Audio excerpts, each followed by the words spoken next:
Next जो हमारे पास बड़ा इंपॉर्टेंट टॉपिक है कॉशी-रीमान इक्वेशंस। ठीक है, जिस तरह हमारे पास ये फंक्शन है, ये कहता है अगर ये फंक्शन है और इसका जो डेरिवेटिव है जी वो एग्जिस्ट करता है, हमारे पास एफ ऑफ जी एग्जिस्ट करता है, तो फिर क्या होगा जी। तो अब जो यू है और जो वी है, अगर मैं यू का एक्स के लिहाज से डेरिवेटिव लूँगा, ठीक है जी, एक्स के लिहाज से पार्शियल डेरिवेटिव, तो वो किसके बराबर आएगा जी, वी वाई के बराबर आएगा। ठीक है जी, और इसी तरह अगर मैं u का y के लिहाज से डेरिवेटिव लूँगा तो वो किसके बराबर आएगा, माइनस वी ऑफ एक्स। ये दो इक्वेशंस कहलाती हैं जी कॉशी-रीमान इक्वेशंस।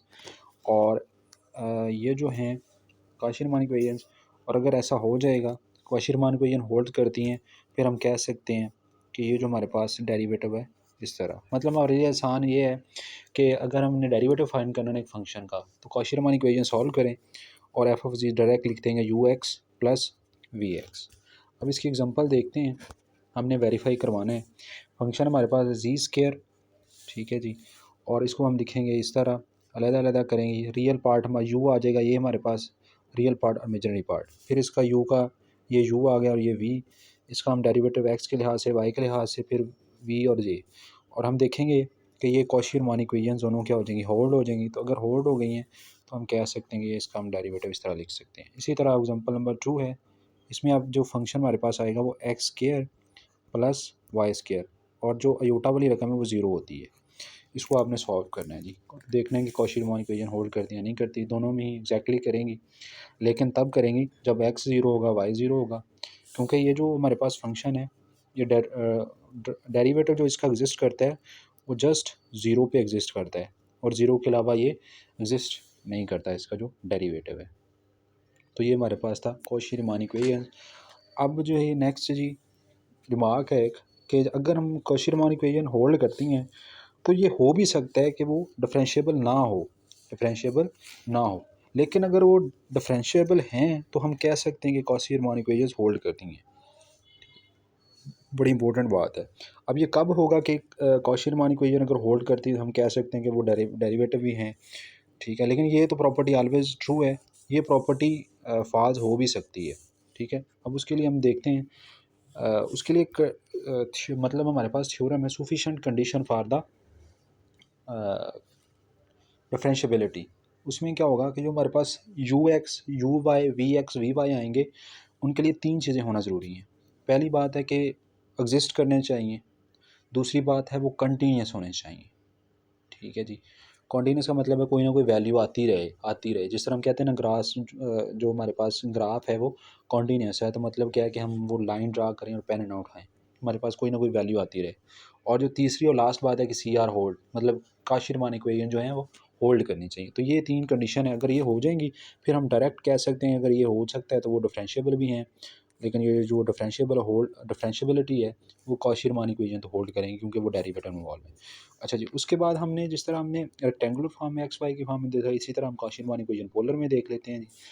ये देखें जी, हमारे पास थी एक्स और वाई के लिहाज में। इसी तरह हम जो पोलर फॉर्म में वो जो कॉशी-रीमान इक्वेशन ये हैं जी, यहाँ पे सिंपल ये है कि एक्स की जगह पे आर आ गया और वाई की जगह पे थीटा आ गया, लेकिन यहाँ पे एक चीज़ का इजाफा हुआ है, यहाँ पे आर मल्टीप्लाई हुआ है और यहाँ पे भी आर, बाकी चीज़ें वही है, ठीक है। अगर ये करेगा तो जो डेरिवेटिव है, जिस तरह हमने वहाँ पे लिखा था f of g is equal to, वहाँ पे हम लिखा था u x plus iota v x, यहाँ पे हमने क्या किया, यहाँ पे एक चीज़ का इजाफा हुआ है इस चीज़ का कि ई की पावर एक्सपोनेंशियल की power minus iota theta is equal to u r plus v r. अब इसकी एग्जांपल देखते हैं, फिर समझ आएगी जी।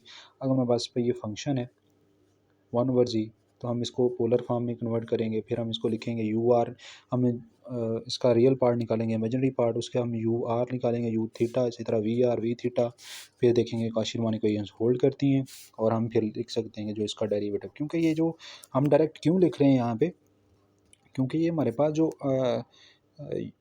जो हमारे पास आर है ना फंक्शन, ये जो एक्सपोनेंशियल फंक्शन है, ये क्या जी, हर जगह कॉन्टीन्यूस है, ठीक है ना। मतलब जो हमारे पास यू यू यू आ रहा है ना, यू आर यू थीटा, ये हमारे पास क्या है, कॉन्टीन्यूस, ठीक है जी। और ये हमारे पास डेरिवेटिव आ गया, तो ये आप इस तरह इसको सॉल्व कर सकते हैं। अब नेक्स्ट जो है वो टॉपिक है जी एनालिटिक फंक्शन। एनालिटिक फंक्शन क्या होता है कि जिसका डेरिवेटिव एग्जिस्ट करता हो, ठीक है जी, और ऐसा फंक्शन जिसका पूरी कॉम्प्लेक्स में डेरिवेटिव एग्जिस्ट, मतलब जो डेरिवेटिव निकालें तो वो निकल आए, उसको कहते हैं इंटायर फंक्शन। ठीक है जी। और इसके बाद जहाँ पे फंक्शन की वैल्यू नहीं निकलती, अनडिफाइंड हो जाती है, इन्फिनिटी हो जाती है, उसको हम कहते हैं सिंगुलर पॉइंट्स।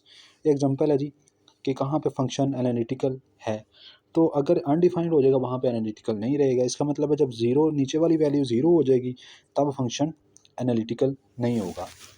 ठीक है जी। तो ये हमारे पास है जी, हम लिखा नॉट डिफरेंशिएबल जब नीचे वाली ज़ीरो हो जाएगी। सो इसके जो पॉइंट्स आएंगे x g plus 5 is equal to zero, g square plus, तो हमारे पास ये आ जाएगी। और ये हमारे पास क्या है, सिंगुलर पॉइंट है। इसका मतलब है फंक्शन जो है वो एनालिटिकल है कॉम्प्लेक्स पे, लेकिन इन पॉइंट्स को आपने निकाल देना है, और ये जो पॉइंट्स हैं ये सिंगुलर पॉइंट। इसी तरह ये नीचे एग्जांपल दी हुई है बिल्कुल सेम। ठीक है जी। तो ये भी एग्ज़ाम में आ सकती है। उसके बाद ये लास्ट टॉपिक है जी हमारा इस चैप्टर का, हार्मोनिक फंक्शन। हार्मोनिक फंक्शन क्या है जी, हमारे पास कोई भी डोमेन है और ये फंक्शन इस तरह डिफाइन किया हुआ है। तो हार्मोनिक कब होगा, जब ये इसका फर्स्ट और सेकंड जो पार्शियल डेरिवेटिव है वो कॉन्टीन्यूस होना चाहिए। ठीक है जी।